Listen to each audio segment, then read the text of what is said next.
Friends అందరూ ఎలా ఉన్నారు? అందరూ బాగున్నారు అనుకున్నాను. ఈరోజు నేను ఒక మంచి కొత్త టిప్ జతలో వచ్చినాను. ఇది ఏమంటే మీరు యూజ్డ్ ఖాళీ బాటిల్స్ ఇతర గ్లాస్ బాటిల్ దొరికితే దాంట్లో మీరు ఎలా రీయూజ్ చేసుకోవచ్చు ఆ బాటిల్ అనేసి. ఇది ఒక బాటిల్ నాకు దొరికింది.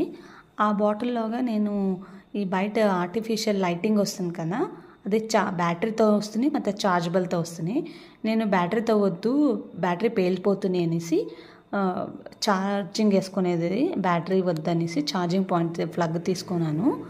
దీనివల్ల నాకు ఇంట్లో ఒక ఆటోమేటిక్గా లైట్ వచ్చేతర అవుతుంది. చూసారు కదా లైట్. మీకు ఏమనిపిస్తుంది? ఈ రీయూజ్ బాటిల్ ಮತ್ತು లైట్ కాన్సెప్ట్ నచ్చితే like and share and subscribe. Thank you for watching.